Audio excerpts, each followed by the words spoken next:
Hello everyone, আজকে আমরা পড়ব পদার্থের গঠন। এই অধ্যায়টি শুরুতে মেন টপিক রাদারফোর্ডের পরমাণু মডেল, বোর পরমাণু model, Rutherford versus Bohr model, electron বিন্যাসের কিছু ব্যতিক্রম।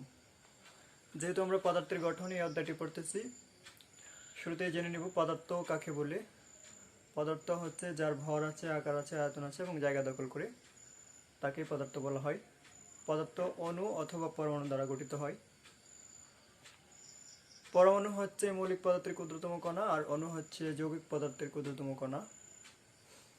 পদার্থের গঠন আবিষ্কার করার জন্য বিভিন্ন সময়ে বিভিন্ন বিজ্ঞানী নিরলসভাবে গবেষণা চালিয়ে যান। তার মধ্যে 1911 সালে বিজ্ঞানী রাদারফোর্ড তার বিখ্যাত আলফা কণা বিচ্ছুরণ পরীক্ষার মাধ্যমে একটি মডেল প্রস্তাব করেন, যেটি রাদারফোর্ড পরমাণু মডেল বা সৌর মডেল নামে পরিচিত। তো আমরা দেখে নিব আলফা কণা বিচ্ছুরণ পরীক্ষার মাধ্যমে কিভাবে তিনি রাদারফোর্ড মডেলটি আবিষ্কার করেন। শুরুতেই আলফা কণা বিচ্ছুরণ পরীক্ষার জন্য প্রয়োজনীয় উপকরণ। আলফা কণা বিচ্ছুরণ পরীক্ষার জন্য হিলিয়াম নিউক্লিয়াস ব্যবহার করেন। আমরা জানি হিলিয়ামের দুইটা ইলেকট্রন আছে, সেখান থেকে দুটি ইলেকট্রন অপসারিত হইলে শুধুমাত্র নিউক্লিয়াস অবশিষ্ট থাকে, অর্থাৎ 2+ এ পরিণত হয়। এবং ব্যবহার করেন 4x10⁴ সেন্টিমিটার পুরুত্বের একটি স্বর্ণের পাত, অর্থাৎ খুবই পাতলা একটি স্বর্ণের পাত, এবং জিঙ্ক সালফাইডের আবরণ। তিনি তার পরীক্ষার পর্যবেক্ষণগুলো লক্ষ্য করেন। বেশিরভাগ আলফা কণা স্বর্ণের পাত দিয়ে অতিবাহিত হওয়ার সময় সোজা পথে চলে যায়।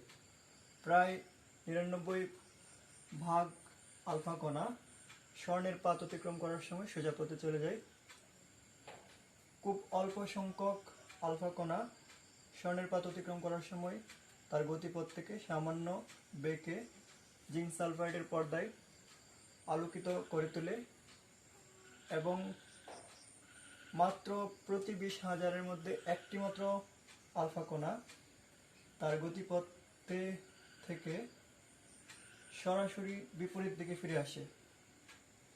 এবং সেখান থেকে তিনি অনুমান করেন,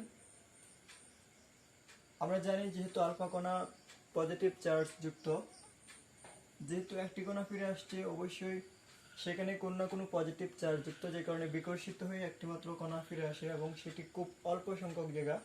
এবং সেই অনুযায়ী তিনি তার সিদ্ধান্তে উপনীত হন যে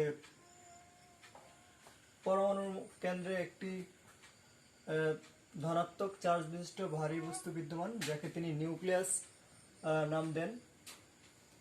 এবং এই নিউক্লিয়াসের মধ্যে সমস্ত ধনাত্মক চার্জ বিদ্যমান থাকে।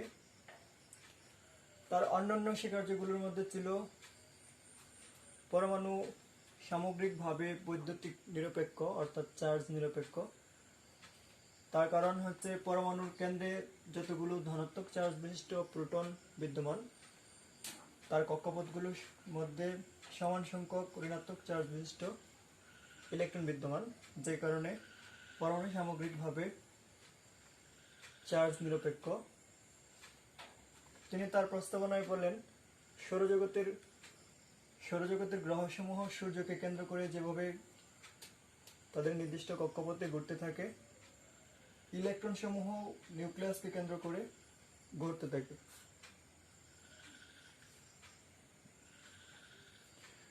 তো তার এই মডেল এর মধ্যে যেমন কিছু সফলতা আছে, কিছু ব্যর্থতাও পরিলক্ষিত হয়। তিনি তার মডেলে পরমাণুর আকার আকৃতি সম্পর্কে কোনো ধারণা দিতে পারেন নাই, বর্ণালীর ব্যাখ্যা করতে পারেন নাই, এবং তিনি সৌরজগতের গ্রহের সাথে পরমাণুর মডেল তুলনা করেছেন, যেটি ভুল। কারণ হচ্ছে সৌরজগতের গ্রহ সমূহ সামগ্রিকভাবে কোনো চার্জ বহন করে না, কিন্তু ইলেকট্রন প্রোটন চার্জ বহন করে। এবং আমরা জানি ম্যাক্সওয়েলের তত্ত্ব অনুযায়ী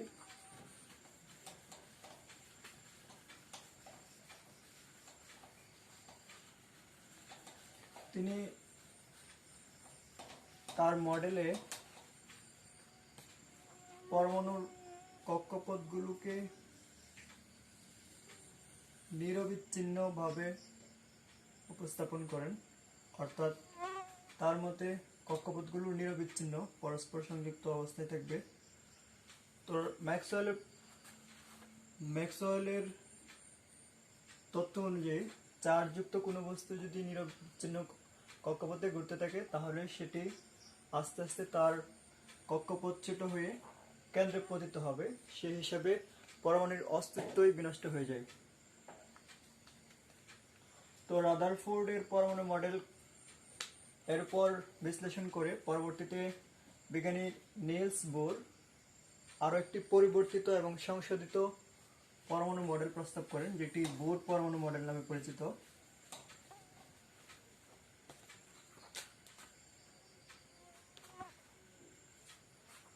বোর পরমাণু মডেল,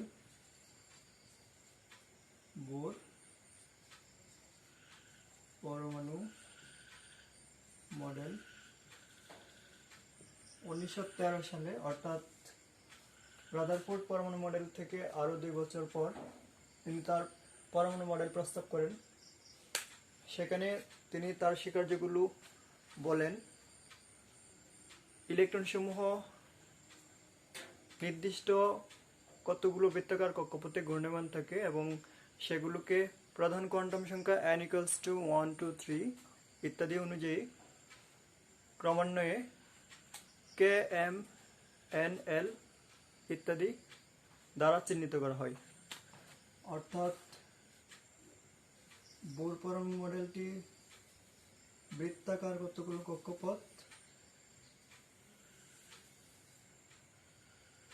যেখানে প্রথম কক্ষপথকে KSL, দ্বিতীয় কক্ষপথকে L, M, N ইত্যাদি কক্ষপথে চিহ্নিত করেন। যেখানে প্রথম কক্ষপথ K এর জন্য প্রধান কোয়ান্টাম সংখ্যা n = 1, দ্বিতীয় কক্ষপথ L এর জন্য প্রধান কোয়ান্টাম সংখ্যা n = 2, তৃতীয় কক্ষপথ M এই শেলের জন্য প্রধান কোয়ান্টাম সংখ্যা n = 3, এভাবে চলতে থাকবে।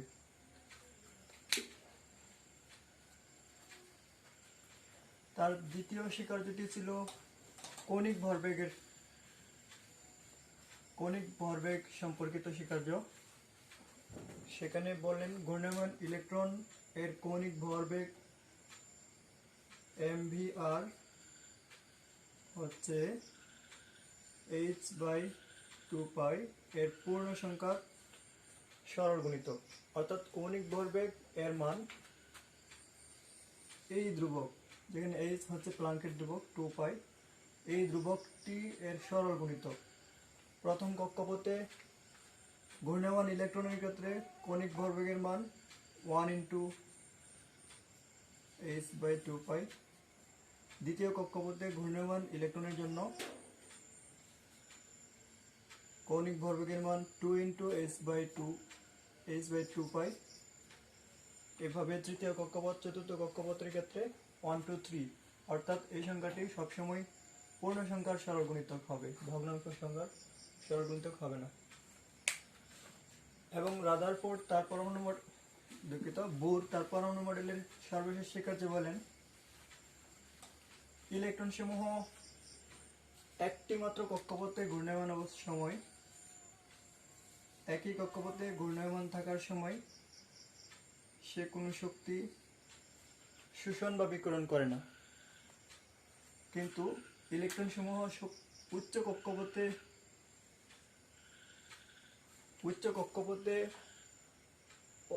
অতিক্রমণ করলে সেটি শক্তি শোষণ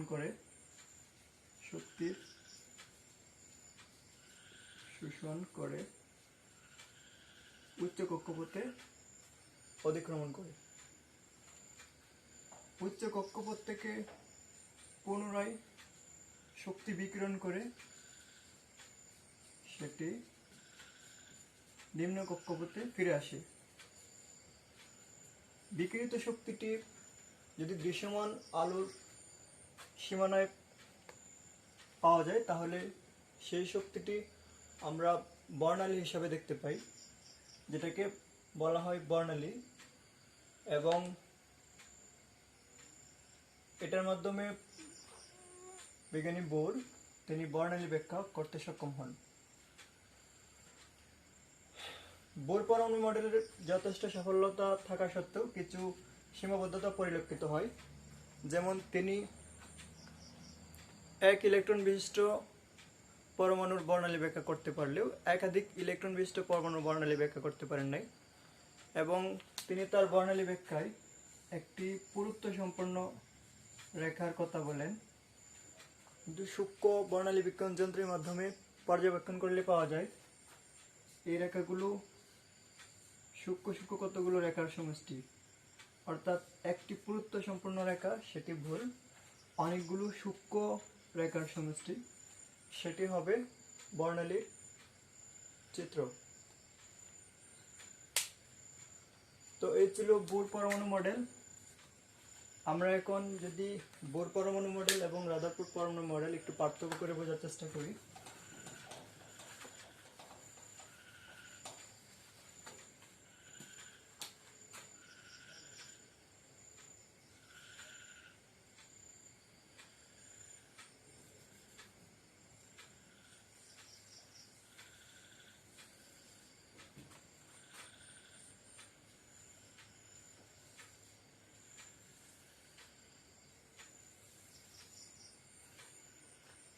অনেক সময় পরীক্ষাতে সৃজনশীল প্রশ্ন আসতে পারে চিত্র এ, চিত্র বি,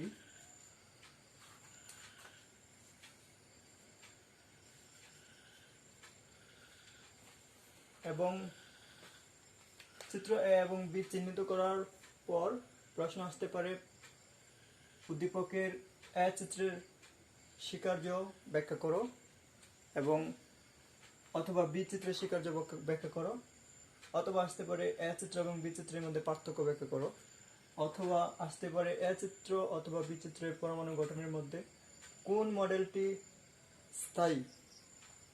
তো আমরা কিভাবে চিনব? যেহেতু নিরবিচ্ছিন্ন কক্ষপথ সেহেতু সেটা হবে রাদারফোর্ড পরমাণু মডেল, যেহেতু এটি বিচ্ছিন্ন এবং শক্তির বিকিরণ এবং শোষণ দেখা যাচ্ছে, সুতরাং এটি হচ্ছে বোর পরমাণু মডেল। তো এইভাবে আমরা বোর এবং রাদারফোর্ড পরমাণু মডেল শনাক্ত করার মাধ্যমে বোর এবং রাদারফোর্ড পরমাণু মডেল সংশ্লিষ্ট সমস্যাগুলো সমাধান করতে পারি। তো আমরা চলে যাব আমাদের সর্বশেষ টপিক, ইলেকট্রন বিন্যাসের কিছু ব্যতিক্রম। পটাশিয়ামের 19তম ইলেকট্রনটি তৃতীয় কক্ষপথে প্রবেশ না করে চতুর্থ কক্ষপথে কেন প্রবেশ করে? এটা একটি অনুধাবনমূলক প্রশ্ন আসতে পারে। পটাশিয়াম, আমরা যদি পটাশিয়ামের ইলেকট্রন বিন্যাসটা করি তাহলে দেখতে পাই 1s2, 2s2, 2p6, 3s2, 3p6, 4s1।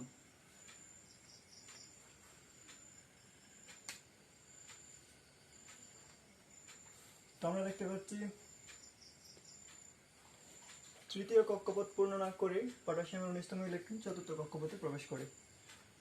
এর ব্যাখ্যাটা হচ্ছে আফবাও নীতি অনুযায়ী আমরা জানি ইলেকট্রন সমূহ প্রথম নিম্ন শক্তির কক্ষপথ পূর্ণ করবে এবং তারপরে উচ্চ শক্তির কক্ষপথে প্রবেশ করবে। সেক্ষেত্রে আমরা 3p এবং 4s যদি কম্পেয়ার করি তাহলে দেখতে পাই n+l এই সূত্র ব্যবহার করে আমরা শক্তির মান বের করতে পারি, যেখানে 3p এখানে n এর মান 3 এবং p এর মান হচ্ছে 2, আর 4s এ n এর মান 4, s এর মান হচ্ছে 0। উপশক্তি স্তর সমূহের ক্ষেত্রে সহকারী কোয়ান্টাম সংখ্যা s, p, d, f এর মানগুলো হচ্ছে s এর জন্য 0, p এর জন্য 1, d3, d2, f3। তো আমরা n+l অনুযায়ী পাই 3p এর মান 5, 4s এর মান হচ্ছে 4। সুতরাং 3p এবং 4s এর মধ্যে 3p এর শক্তি বেশি তাই 4s এর শক্তি কম। তাই আহ্বান নীতি অনুযায়ী আমরা বলতে পারি কম শক্তির অরবিটালে প্রথমে ইলেকট্রন প্রবেশ করবে এবং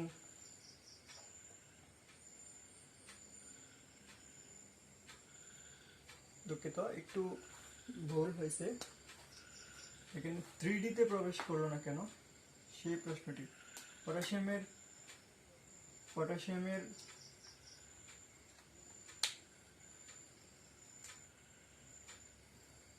19তম ইলেকট্রনটি তৃতীয় কক্ষপথ পূর্ণ না করে চতুর্থ কক্ষপথে কেন প্রবেশ করলো, সেই ক্ষেত্রে 3D তে কেন প্রবেশ করলো না। ডি এর মান 2। আমরা স্পষ্ট দেখতে পাচ্ছি যে 4s অপেক্ষা 3D শক্তি বেশি, তাই 4s এ প্রবেশ করলো।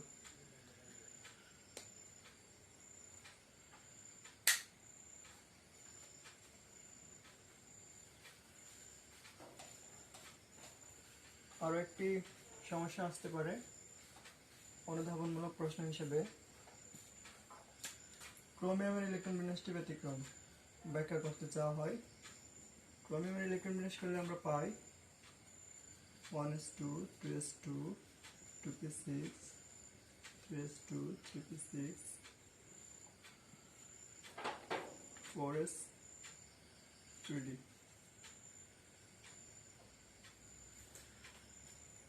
3p পর্যন্ত 18টি ইলেকট্রন শেষ। নর্মালি 4s2 হয়ে 3d 4 এই প্যাটার্নে ইলেকট্রন বিন্যাসটি হওয়ার কথা স্বাভাবিক নিয়মে, কিন্তু এইভাবে ক্রোমিয়ামের ইলেকট্রন বিন্যাসটি ভুল হবে। সেটি হবে 1s2 2s2 2p6 3s2 3p6 4s1 3d5।